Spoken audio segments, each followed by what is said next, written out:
My fiancée returned after vanishing all night and said, "Don't question me. I needed space." I replied, "Good." Later that day, I showed her a screenshot. Her Uber trip wasn't to the friend she claimed, but to a hotel under a man's name I recognized. When she saw the timestamp, her voice completely disappeared. I'm a 34-year-old man who thought I had my life together. I was engaged to someone I'd been with for 4 years, planning a wedding set for 6 months from now. We met at a mutual friends gathering, connected over shared interests in hiking and terrible reality TV, and moved in together after dating for a year. She worked in marketing. I'm in tech consulting. We had a nice apartment, a dog we both adored, and what I thought was a solid relationship built on trust and communication. That illusion shattered 3 weeks ago on a Friday night. I got home around 7:30 after a long week. She texted me earlier saying she was going out with her best friend for drinks and dinner, the usual Friday night routine they'd had for years. I was fine with it, actually looking forward to a quiet evening gaming and ordering pizza. I told her to have fun and text me when she was heading home.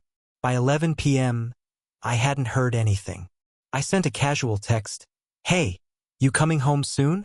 Dog needs his evening walk." No response. Midnight came and went.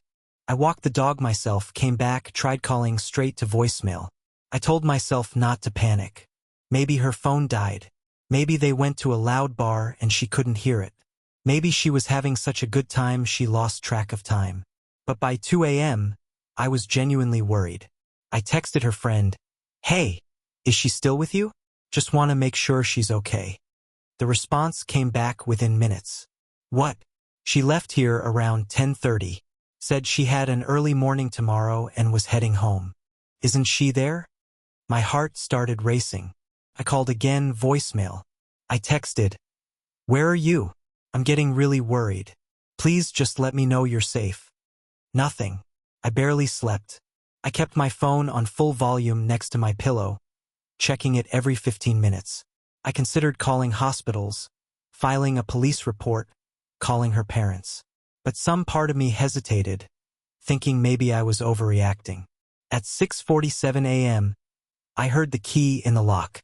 I was already awake. Had been for the past hour, sitting on the couch, staring at my phone. She walked in looking exhausted. Her hair was messier than usual, makeup slightly smudged, still wearing the same outfit from the night before. She didn't make eye contact, just headed straight for the bedroom. "Where the hell have you been?" I stood up, my voice a mix of relief and anger. She stopped but didn't turn around. "Don't question me. I needed space." "Space? You've been gone for 8 hours with no communication. I've been calling and texting. Her friend said you left at 10:30. Where were you?"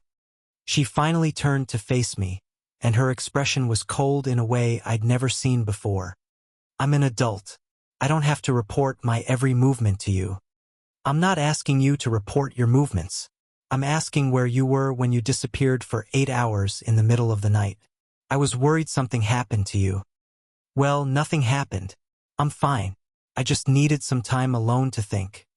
"To think about what?" "About us. About whether I want to do this." She gestured vaguely between us. That stopped me cold. "What are you talking about?" "I don't know. I've just been feeling suffocated lately, like everything's moving too fast. The wedding planning, living together, all of it. You've never mentioned feeling this way before, because you never ask. You just assume everything's fine. I ask you all the time how you're feeling. You always say you're good." She rolled her eyes. "I'm exhausted. I don't want to do this right now. I'm going to take a shower and go to bed. It's 7 in the morning. I know what time it is." She went into the bedroom and closed the door. I stood there, stunned, trying to process what had just happened. Something was very wrong, but I couldn't put my finger on exactly what. I didn't follow her. Instead, I sat back down on the couch, my mind racing. The story didn't add up. She left her friend at 10:30, supposedly to come home because she had an early morning. But she didn't come home until almost 7 a.m. That's over 8 hours unaccounted for. And now she was being defensive and picking a fight about our relationship out of nowhere. I knew I shouldn't do it. I knew it was a violation of privacy. But something in my gut told me I needed answers. Her laptop was on the kitchen counter where she'd left it the night before. I opened it, hands shaking slightly. She didn't have a password on it. We'd always had that level of trust, or so I thought. I opened her email first. Nothing unusual in recent messages. Then I remembered we had a shared account for our rideshare app, linked to both our emails for expense tracking. I logged into the app. There it was in her ride history. Last night, 10:42 p.m. Pickup from the bar district where she'd been with her friend. But the drop-off location made my blood run cold. It wasn't our apartment. It was a hotel, a nice hotel downtown about 20 minutes from our place. I stared at the screen, my heart pounding. I took a screenshot. Then I kept scrolling through her ride history, going back weeks. My stomach turned. There were multiple trips to that same hotel over the past 2 months, always late at night, always on evenings when she told me she was out with friends or working late. Then I noticed something else. The hotel reservations were linked to a rewards program. The name on the account wasn't hers. It was a man's name, a name I recognized. Her ex-boyfriend from college.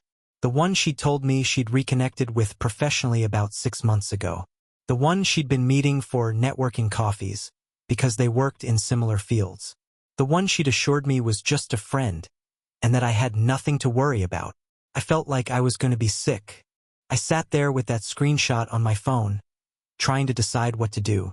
Part of me wanted to burst into the bedroom and confront her immediately. But another part of me knew I needed to be smart about this. I needed to stay calm and get the full truth. I heard the shower turn off. A few minutes later, she came out wearing pajamas, her hair wrapped in a towel. "I'm going to sleep for a few hours," she said, barely looking at me. "Can you keep the noise down?" "Sure," I said quietly. "But before you do, I need to show you something." She sighed heavily. "What now?" I held up my phone with the screenshot of the Uber ride. "You told me you needed space last night. You told me you went for a drive to think. But according to this, you took an Uber to a hotel at 10:42 p.m. A hotel that shows up in your ride history multiple times over the past 2 months. A hotel that's registered under your ex-boyfriend's name." Her face went completely white. Her mouth opened, but no sound came out. She stood there frozen, staring at my phone screen, and for a solid 10 seconds, she was absolutely silent. "I can explain," she finally whispered. "I'm listening." She sat down on the chair across from me, her hands shaking. "It's not what it looks like." "Then what is it?" "Because from where I'm sitting, it looks like you've been meeting your ex-boyfriend at a hotel multiple times over the past few months, and last night you spent the night there. We've been talking. He reached out when he moved back here 6 months ago. We started meeting for coffee, catching up on old times. It was innocent at first. At first." She looked down at her hands. "Things got complicated. We started talking more, meeting more often. And then one night about 2 months ago, after we'd been drinking, we kissed. I felt like I'd been punched in the gut. You kissed him, just once, and I felt terrible about it. I told him it couldn't happen again. But it did happen again. Multiple times, apparently, based on your ride history." She was crying now. "I'm so sorry. I don't know how it got this far. He told me he still had feelings for me, that he never stopped loving me. That breaking up was the biggest mistake of his life. And I was confused because I thought I was over him. But then seeing him again brought up all these old feelings. So you've been cheating on me for 2 months? It wasn't like that. What would you call it then? You've been secretly meeting your ex-boyfriend at hotels while lying to me about where you were. What else would you call that?" "I don't know, I was confused. I didn't plan for any of this to happen." "How many times?" I asked, my voice eerily calm. "What? How many times did you sleep with him?" She looked away, tears streaming down her face. "I don't know, maybe 4 or 5 times. And last night. We had a long talk. He wants me to leave you. He wants us to get back together." I told him I couldn't, that I love you, that I'm engaged to you. We argued about it for hours. I finally left around 5 in the morning and just drove around because I didn't know what to say to you. So, let me get this straight. You've been having an affair with your ex for 2 months. You've been lying to me constantly. You disappeared last night because you were at his hotel, where he asked you to leave me, and you're only telling me this now because I caught you with evidence. I was going to tell you. When? Before or after the wedding? I don't know. I was so confused and scared and I didn't know how to handle it. I stood up. Here's what's going to happen. You're going to pack a bag right now and leave. I don't care where you go. Stay with a friend. Stay with your parents. Stay with him for all I care. But you're not staying here. This is my apartment too. The lease is in my name. You moved in with me and right now I'm telling you to leave. You can't just kick me out. Watch me. Pack your things. You have 20 minutes. Something in my tone must have convinced her I was serious, because she didn't argue further. She went into the bedroom, and I heard her pulling out luggage, opening drawers, moving around frantically. I sat back down on the couch, feeling numb. The dog came over and put his head on my lap, sensing something was wrong. I scratched behind his ears, trying to process everything that had just exploded in my face. 18 minutes later, she emerged with 2 suitcases and her work bag. I need to come back for more of my things, she said quietly. Text me when you're coming. I'll make sure I'm not here. Can we please talk about this when we've both calmed down? There's nothing to talk about. You made your choice. You made it multiple times over the past 2 months. Every time you lied to me, every time you went to see him, every time you got in that Uber to his hotel, those were all choices. I made a mistake. No, a mistake is something you do once without thinking. This was a pattern. This was intentional. You had plenty of opportunities to come clean, to end it, to be honest with me. You chose not to. I love you. If you loved me, you wouldn't have done this. Now please, leave. She stood there for a moment, tears streaming down her face, then finally turned and walked out the door. I heard her struggling with her suitcases in the hallway, heard the elevator ding, and then silence. I closed the door, locked it, and leaned against it, feeling exhausted. 2 weeks later, I ran into her ex-boyfriend, completely by accident, at a coffee shop near my office. We recognized each other immediately. He approached my table. Can we talk? I don't think that's a good idea. Please, just 5 minutes. Against my better judgment, I gestured to the empty chair across from me. I wanted to apologize, he started. I know that doesn't mean much, but I'm sorry for my part in this. Your part in ruining my relationship. He winced. I told her she needed to tell you, multiple times. I said I wasn't comfortable with her lying to you, but you were comfortable sleeping with her while she was engaged to me. She told me you two were having problems, that the engagement was a mistake, that she was planning to end it. And you believed her? I wanted to believe her.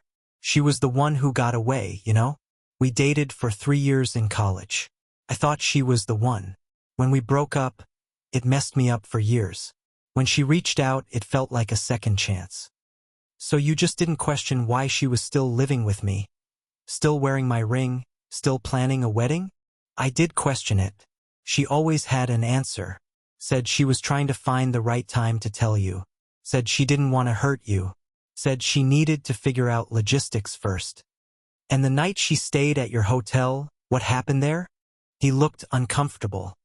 I told her I was tired of being her secret, that if she wanted to be with me, she had to leave you.